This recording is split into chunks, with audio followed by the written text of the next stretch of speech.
Hi, I'm Jonathan. Welcome to part 3 of Isabel's Stanley Cup by Kristin Butcher. Let's dive in.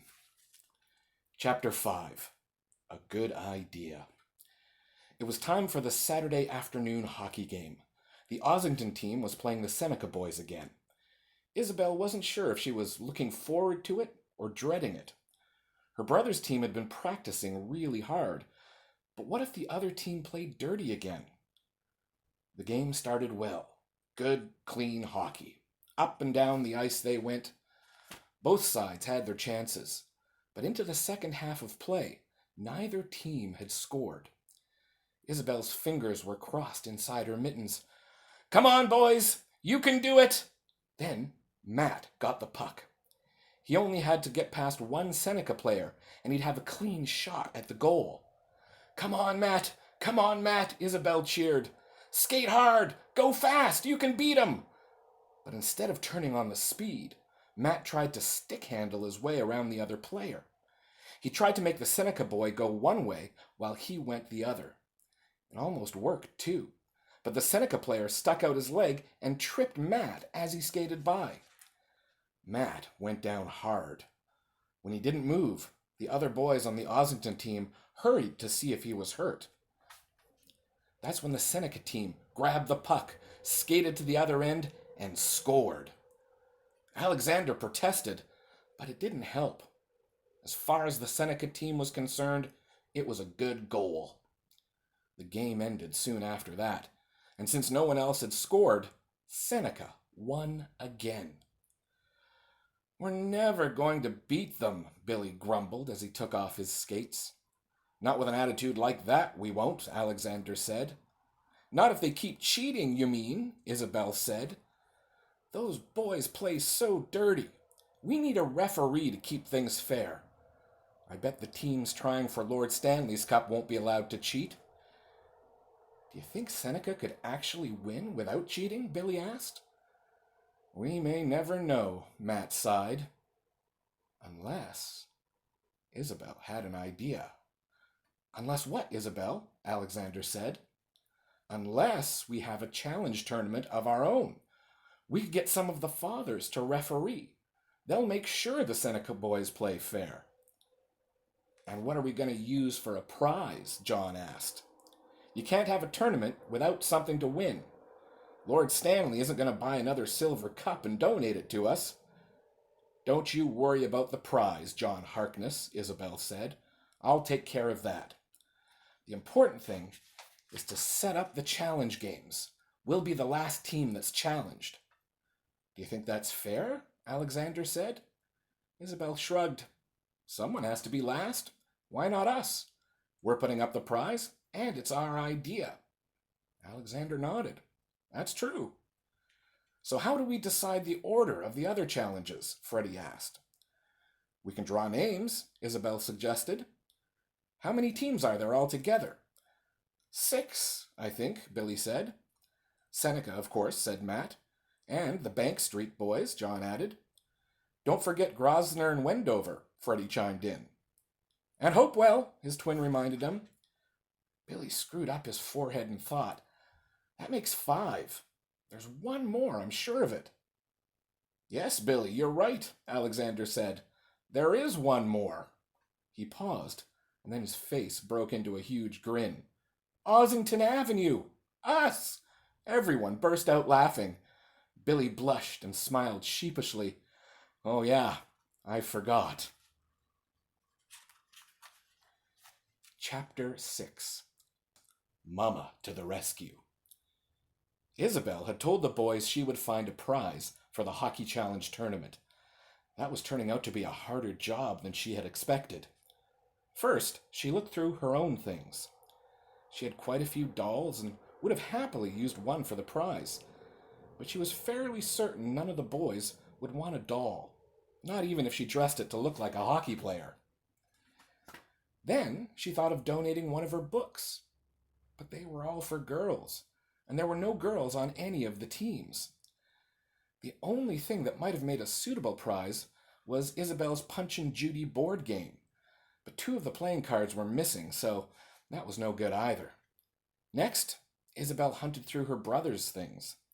They had toy soldiers, locomotives, wagons, animal figurines, building blocks, puzzles, and all sorts of other things boys liked.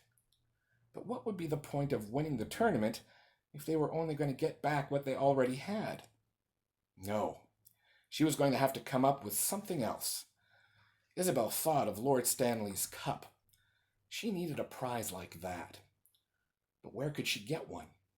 Even if she had the money, which she didn't, she couldn't go to England to buy a silver bowl. Not that it had to be silver. It could be wooden or glass. It didn't even have to be a bowl. A nice plate would just do fine. If Isobel painted hockey sticks on it, it would be perfect. She wondered if Mama had something like that in her kitchen. Isobel dug through cupboard after cupboard. In one, she found spoons, bottles, funnels, and sieves. In another, there were pots and roasting pans and platters of all sizes, but nothing that would make a good prize. A third cupboard was full of dinner plates, but they were decorated with flowers. That wouldn't work for a hockey prize. When Mama came into the room, Isobel was sitting in the middle of the floor, surrounded by kitchen utensils. "Isobel Harkness, what on earth are you doing?" Mama exclaimed as she took in the clutter. Isobel looked around her, seeing the mess for the first time. She hung her head. "Sorry, Mama," she said. "I was looking for something. I'll put everything back where it belongs." "You most certainly will," Mama huffed. "What are you looking for, anyway? And why didn't you just ask me instead of rooting through the cupboards?" "I'm trying to find a prize for the Hockey Challenge tournament." Mama tilted her head, looking curious. "What tournament?" Isobel explained. "The boys are setting up the challenge games and arranging referees. I'm supposed to find an award for the winning team. I wanted something like Lord Stanley's cup, but I can't find anything." Mama said. Finally, she bent down and started gathering the kitchen utensils. "I might have an idea. Let's get these things put away, and then we'll see what we can find." "It's wonderful," Isobel beamed.